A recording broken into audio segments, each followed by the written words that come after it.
Bonjour à tous et bienvenue dans ce nouvel épisode que je voulais faire depuis bien longtemps et j'espère surtout qu'il va vous plaire. Aujourd'hui, vous l'avez vu dans le titre, on va voir 5 astuces pour rajouter un peu de fun mais surtout de l'originalité dans vos prises de vue. Alors il est probable que vous ayez déjà croisé ces petits tips sur les réseaux sociaux car ils ont un petit peu fait le tour de Facebook il y a quelques années déjà. Et puis finalement je me suis demandé si ça valait vraiment la peine de vous montrer ces astuces puisque finalement d'autres vidéos avait déjà été faite auparavant sur le même sujet et puis je me suis dit bah les reins ça fait longtemps que je veux le faire, et bien je vais le faire. Pour cet épisode en particulier je vous demanderai vraiment de mettre un petit pouce en l'air si ça vous plaît, ne serait-ce que pour me faire comprendre si vous voulez que je vous montre d'autres astuces. Alors je vais vraiment essayer de trouver des moins connus possibles à l'avenir si je fais d'autres vidéos sur le sujet, voire même essayer de trouver mes propres astuces, des astuces que je pourrais vous partager et que vous n'aurez encore vu nulle part ailleurs auparavant. Alors on va systématiquement travailler comme ceci, je vais vous montrer en parallèle la photo qui a été prise avant la mise en place de l'astuce et à côté de ça je vous montrerai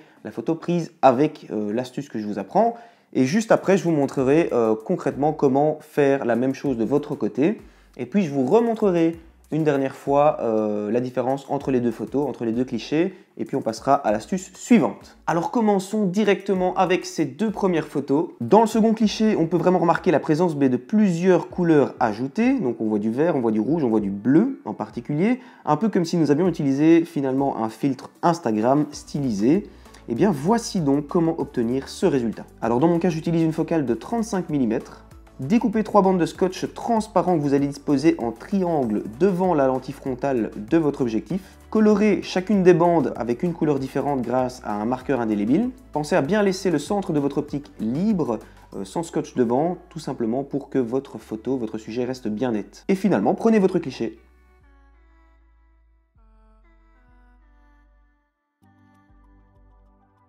Alors la deuxième astuce concernera plus les personnes qui voudraient mettre un petit objet ou un petit sujet en avant sur leur photo. Donc on voit très clairement que sur le second sujet, on a vraiment été faire une recherche esthétique du fond qui apparaît derrière notre sujet et évidemment du socle qui est lui-même noir et réfléchissant. Alors comment obtenir ce résultat? Choisissez le fond d'écran qui vous convient parfaitement, celui-ci peut être plus ou moins abstrait sur votre ordinateur. Placez un livre relativement épais au niveau du clavier de votre ordinateur. Placez une feuille ou un tissu noir ou foncé sur le livre en lui-même. Donc moi ici j'ai utilisé un t-shirt noir. Placez une vitre que vous auriez au préalable retirée d'un cadre par-dessus le t-shirt. Ensuite placez votre objet sur la vitre et prenez votre cliché.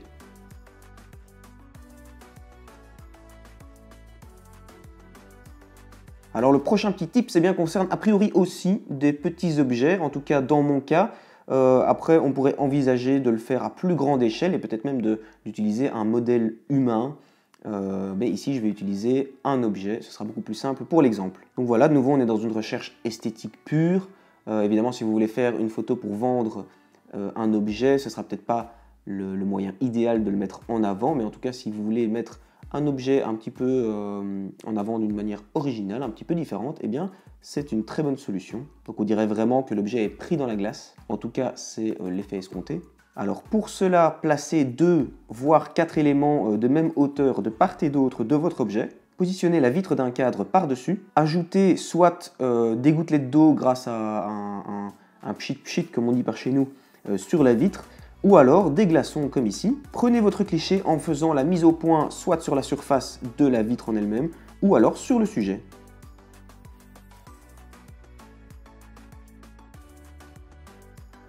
Cette quatrième astuce va vous plaire, j'en suis sûr. Alors observez bien le bokeh, donc les points lumineux flous présents derrière votre sujet. Donc on a réussi à leur donner, grâce à cette astuce, une forme en particulier. Donc ici ce sont des petits cœurs, et bien on pourrait envisager de faire d'autres formes encore. Alors petite parenthèse, j'ai essayé de faire le même exercice avec le 35 mm et avec le 85, et bien avec la courte focale ça fonctionne beaucoup moins bien, dans ce cas-ci en tout cas, qu'avec le 85 mm. Donc si je dois vous conseiller une optique en particulier, partez sur une longue focale. Donc pour cela, découpez dans une feuille opaque un cercle du diamètre de la lentille frontale de votre objectif. Coupez ensuite la forme voulue, donc dans notre exemple ce sera un cœur au centre du cercle. Collez la feuille devant l'objectif. Prenez finalement votre cliché.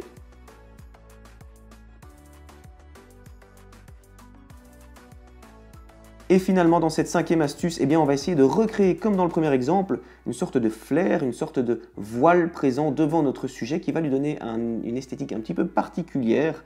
Alors voici comment faire. Alors choisissez un objectif avec une longue focale, encore une fois. J'ai personnellement tenté avec le 35 et avec le 85, ça fonctionnait beaucoup moins avec le 35 mm. Prenez tout simplement un CD et placez-le devant votre objectif, très proche de l'optique. Inclinez finalement le CD de plusieurs manières différentes afin de trouver le meilleur rendu pour votre photo. Jouez avec les reflets et les couleurs du flair.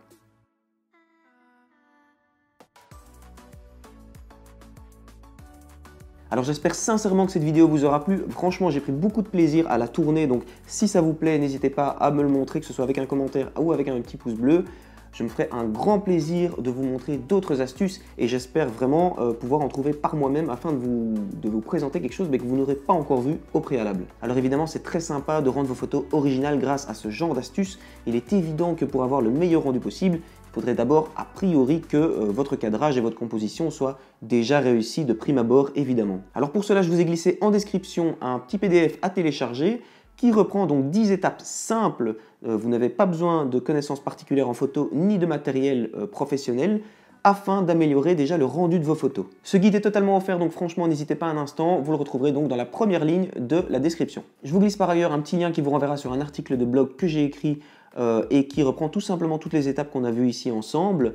Donc c'est juste l'idée d'avoir quelque chose d'un peu plus visuel peut-être afin de pouvoir faire toutes les mises en application à votre aise de votre côté. Pour l'heure, je vous dis donc à très vite dans une prochaine vidéo. J'espère sincèrement qu'elle vous aura plu celle-ci.